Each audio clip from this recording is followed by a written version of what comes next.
Yo, grab your coffee and settle in, because chapter 213 of the Fragrant Flower Blooms with Dignity just dropped like a cherry blossom bomb, exploding with that perfect mix of awkward teen drama, heart-fluttering romance, and the kind of laugh-out-loud mishaps that make you spit-take mid-sip.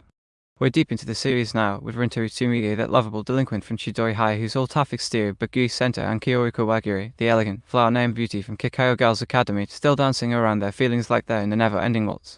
But this chapter cranks it up, throwing them into the chaos of a joint cultural festival prep that's basically a rom-com pressure cooker. The plot kicks off with the schools teaming up for a massive festival event thanks to some bridge building between the delinquent vibes of Chidori and a prim and proper Kikayo crew. Rintarou's roped into leading the haunted house booth because who better than a guy who looks scary but is secretly a teddy bear, while Kaoruko's handling the flower arrangement exhibit fitting, right? Big moments hit hard and fast. First, there's this hilarious scene where Rintarou tries on a ghost costume that's way too tight, leading to a wardrobe malfunction that has Kaoruko blushing harder than a sunset. Then, enter the Chaos Bringer, a new transfer student from a rival school. This slick guy named Taruto who's got the charm of a K-drama lead and immediately starts flirting with Kaoruko during setup. Here Rintarou's jealousy meter going nuclear, he's clenching his fists, muttering under his breath, and accidentally knocking over a whole display of props in a fit of accidental clumsiness.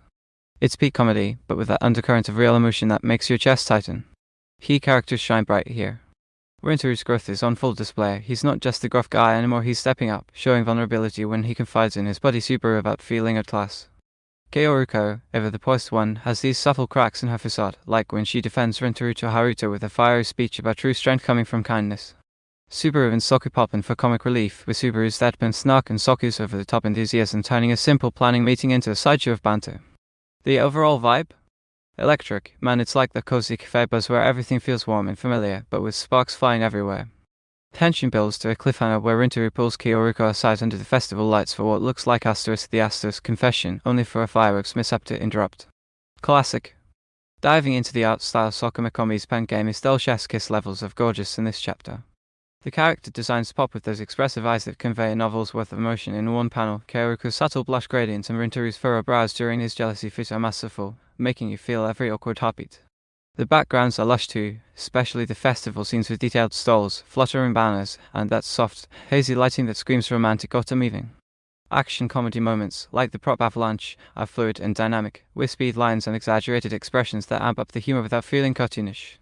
That said, gently nudging here, some of the crowd scenes feel a tad cluttered, like Mikami packed in too many side characters, making it hard to focus on the main beats. It's not a deal breaker, heck, it adds to the chaotic festival energy, but a smidge more breathing room in those panels could have elevated it from great to god tier. Overall, the art nails that balance of cute and detailed, keeping the manga's wholesome charm intact while evolving with more intricate shading and emotional close-ups. If you're a visual nerd like me, this chapter's a feast. Phew, chapter 213 left me grinning like an idiot, and immediately rereading for those hidden gems. It's got me obsessed with how the series keeps the slow burn romance fresh without dragging. The way it weaves humor into genuine character growth. Pure gold. I'm crossing my fingers for the festival arc to finally push Rintarou and Kaoruko over the edge, maybe a full-on confession on the actual fireworks next time. No interruptions, please. Honest take, it's not reinventing the wheel, but in a sea of tropey rom-coms, this one blooms with real dignity, making every chapter feel like catching up with old friends. If you're not caught up, what are you waiting for?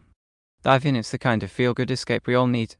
Can't wait for 214, my heart's already racing.